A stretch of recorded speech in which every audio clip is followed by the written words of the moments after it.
Good morning and welcome to your Farm and Home Show. I'm Kristi Shive, and this morning we're visiting with Dr. Heather Norman-Burgdolf.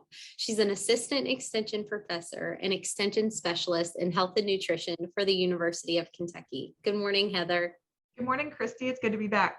It's so good to have you. Now, Heather, today you are going to talk to us about how we can reduce food waste. And I think that's something that we all can use help in.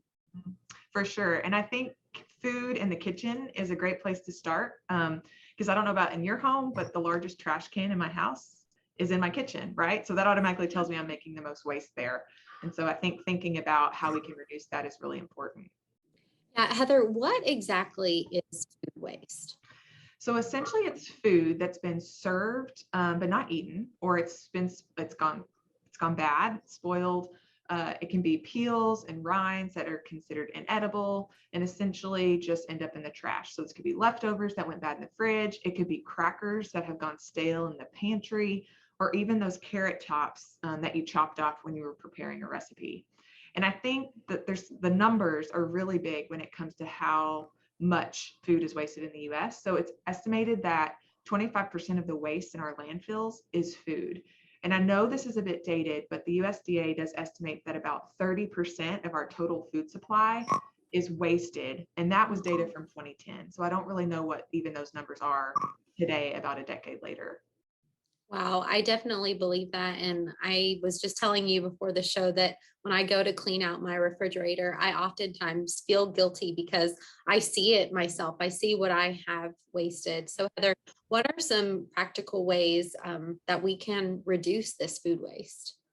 So I think the first one, and a lot of people may already do this, is take inventory of what you have before you shop. Okay, so that's even, and I'm challenging everyone watching in the next week to go into your pantry or cupboard and your refrigerator, see what you have, clean it out, and then organize it in a way so that you can use what you've purchased farther back first. Okay, so it's going to reduce the likelihood of it going to waste. Also, you're not going to duplicate and buy something you already have. So that's wasting money.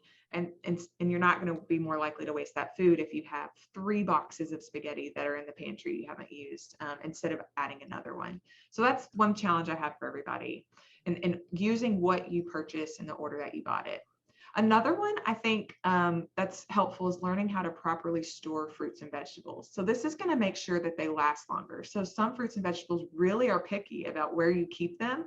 And it could be, tomatoes, we want to keep them out on the counter, but they also need to be out of the sunlight because that's going to promote their spoiling. So kind of learning the best way and where to store fruits and vegetables is going to help them last longer, and they're not going to spoil as fast.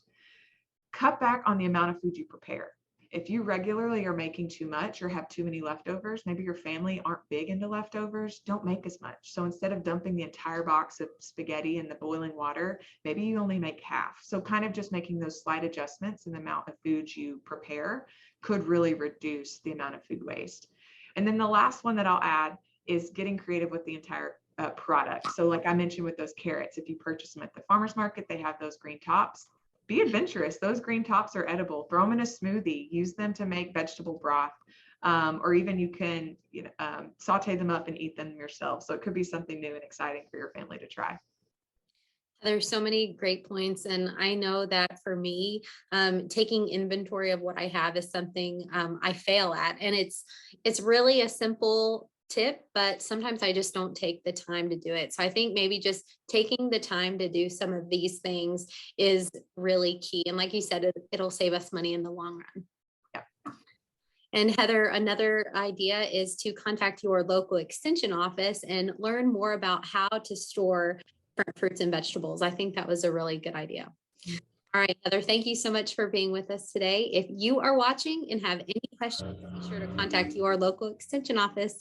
Thanks for joining us, and we'll see you next time.